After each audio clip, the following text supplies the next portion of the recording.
കുറേ ദിവസം ഞാൻ ഈ വീട്ടിൽ ഇടുന്നെന്ന് വിചാരിച്ചിട്ടിരിക്കുന്നു. ഇന്നാണ് അതിന് സമയം കിട്ടിയ. എന്തിനെ കുറിച്ചാന്ന് പറയട്ടെ? മെസ്സിനെ കുറിച്ചാണ്. കുറേ ടോക്സിക് ഫാൻസിൻ്റെ കമൻ്റൊക്കെ ഞാൻ കണ്ടായിരുന്നു.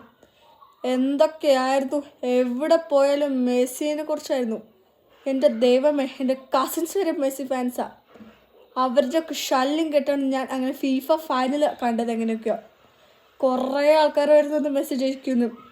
ഞാൻ, എൻ്റെ സിസ്റ്റർ രണ്ടുപേരില്ല ലാമിൻ ഫാനുള്ളൂ ഈ ഞങ്ങളുടെ വീട്ടിൽ.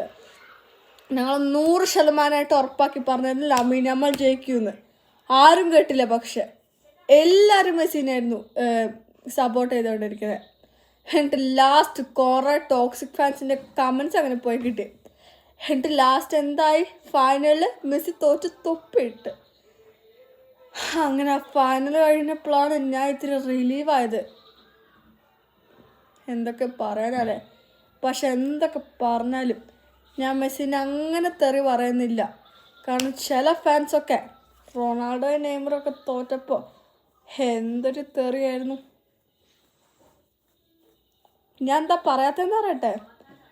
ആ മെസ്സി എന്തൊരു കഷ്ടപ്പെട്ട് അവൻ്റെ ഗ്രൂപ്പിൻ്റെ കൂടെ എന്തൊരു കഷ്ടപ്പെട്ട സെമി ഫൈനലിൽ ലാമിൻ യാമാലിൻ്റെ കൂടെ എത്തിയെന്നറിയോ? അതുകൊണ്ട് തന്നെയാണ് ഞാൻ അങ്ങനെ പറഞ്ഞേക്കുന്നത്. പിന്നെ ഞാൻ ഒരു കാര്യം പറഞ്ഞേക്കാം. റൊണാൾഡോ അടുത്ത വേൾഡ് കപ്പിൽ കളിക്കുന്നുണ്ടെങ്കിൽ അടുത്ത വേൾഡ് കപ്പ് റൊണാൾഡോയ്ക്കാണ് എന്ന് ഞാൻ ഉറപ്പിച്ച് പറയുന്നു.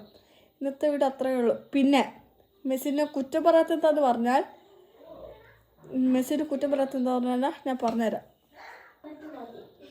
ഓക്കെ, ഇത് ഞാൻ പറയാം. ഞാൻ ഒരു നോട്ട് എടുക്കാൻ പോയതാണ്. ഞാൻ മെസ്സിനെ കുറ്റം പറയാത്ത എന്താണെന്ന് പറഞ്ഞാൽ ആ മനുഷ്യൻ കഷ്ടപ്പെട്ടാണ് നമ്മളെ സെമി ഫൈനലിൽ എത്തിയത്. പക്ഷെ ഞാൻ പ്രാർത്ഥിച്ച മെസ്സി തോറ്റ്. അതിന് കുറേ ടോക്സിക് ഫാൻസിൻ്റെ കമൻസും പോയി കിട്ടി. അതാണ് എനിക്ക് ഇന്നോട്ട് നിങ്ങളോട് പറയാനുള്ളത്. പിന്നെ who's better, Ronaldo or Messi?